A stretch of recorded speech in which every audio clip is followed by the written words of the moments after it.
हर हर महादेव दोस्तों। मैं हूं मनीष और आज हम बात करेंगे भगवान शिव के शिव महापुराण की एक कथा के बारे में, जिसमें शिव के महात्म के बारे में बताया गया है और उनके नाम को, उनके सिर्फ नाम भर को सुनने मात्र से, उनकी कथा को सुनने मात्र से एक ब्राह्मण जिनका नाम देवराज था, उनको कैसे सद्गति प्राप्त हुई उसका आज उस कथा के बारे में हम बात करेंगे।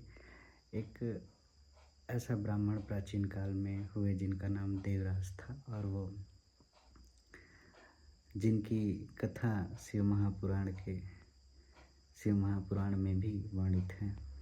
और देवराज जी एक ब्राह्मण थे जो अपना जीवन यापन करते थे, परंतु कभी संध्या आरती नहीं, संध्या वंदन नहीं, किसी भी देवी देवता का पूजन नहीं, लोगों को ठगना, उनसे लालच करना, यही उनका स्वभाव बन गया था। एक दिन वो घूमते प्रयाग की नगरी पहुँचे, जहाँ एक घाट के किनारे संध्या होने की वजह से वह रुक गए और वहीं लेट गए।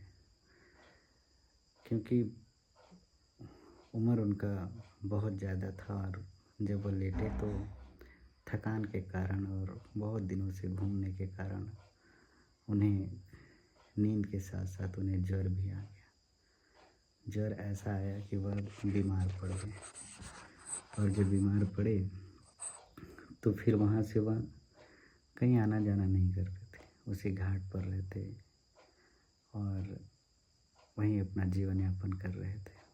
बहुत दिन वहाँ रहते हो गया तो एक दिन उन्होंने घाट के समीप ही एक शिवालय था, जहाँ पे उन्हें कुछ कथा सुनाई दी, जहाँ पे शिव महापुराण की कथा हो रही थी। परंतु अब ये बीमारी के कारण इतने दुर्बल हो चुके थे कि इन्हें इतनी भी शक्ति नहीं थी कि यह वहाँ तक पहुँचकर स्नान ध्यान करके और कथा का श्रवण कर सकें। तो यह जब लेटे हुए थे तभी यह लेटे लेटे ज्वर की स्थिति में, बीमार अवस्था में ही अपने श्रवण इंद्रियों से कथा को सुन रहे थे और मन ही मन भगवान भोलेनाथ, तीनों लोक के स्वामी महादेव को स्मरण करते हुए कथा को सुन रहे थे। सुनते उस दिन सुने, उसके बाद फिर दूसरे दिन कथा हुई, फिर सुने, ऐसे ही करते करते, क्योंकि शिव महापुराण की कथा थी जो कि अनंत दिनों तक चलती है। कुछ दिनों के बाद, 2-4 दिवस के बाद इन्होंने अपना प्राण त्याग दिया और जैसे ही प्राण त्यागे तो यमराज के दूत वहाँ पहुँचे और उन्हें ले जाने के लिए तैयार थे, यमलोक से आए हुए थे। उसी समय भगवान शंकर के दूत वहाँ उपस्थित हुए, जो कर्पूर के समान चमकते हुए और भस्म धारण करे हुए। तुरंत उन्होंने यमलोक से आए सभी दूतों को वहाँ से भगाया और ब्राह्मण को लेकर सीधा पहुँचे श्री हरि भगवान शंकर के धाम। और यह देख कर कि यमराज के दूतों को भगा दिया गया, यमलोक में खलबली मच गई और यमराज स्वयं यह देखकर आश्चर्यचकित हुए कि कौन ऐसा है जिन्होंने मेरे दूतों को भगा दिया। उन्होंने, जो ब्राह्मण देवता को लेकर भगवान शिव के गण जा रहे थे, उन्होंने उनकी पूजा की और उनका ध्यान किया और मन ही मन पूरे वृत्तांत को जाना। और जब फिर उन्होंने उनसे क्षमा मांगी और उन्हें जाने दिया।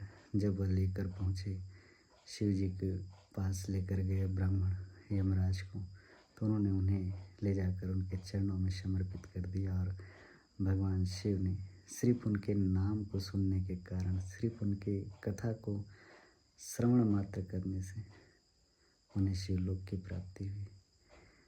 तो यह तो तय है कि अगर आप भगवान शिव का चिंतन कर रहे हैं, शिव की पूजा कर रहे हैं, तो निश्चित मानिए आपका मंगल होना तय है। किसी भी प्रकार से होगा, पर होगा। आज की ये कथा आप सभी को कैसी लगी आप लोग बताइएगा, और निरंतर भगवान शिव को स्मरण करते हुए जीवन में आगे बढ़िए। आप किसी भी क्षेत्र में हैं, निश्चित ही सफलता ढूंढने की आवश्यकता नहीं, वह मिलेगी। निश्चिंत रहिए, खुश रहिए। हर हर महादेव, हर हर शिव, शिव जी जपते रहिए। आप सभी को प्रणाम। आप सभी का दिन शुभ हो।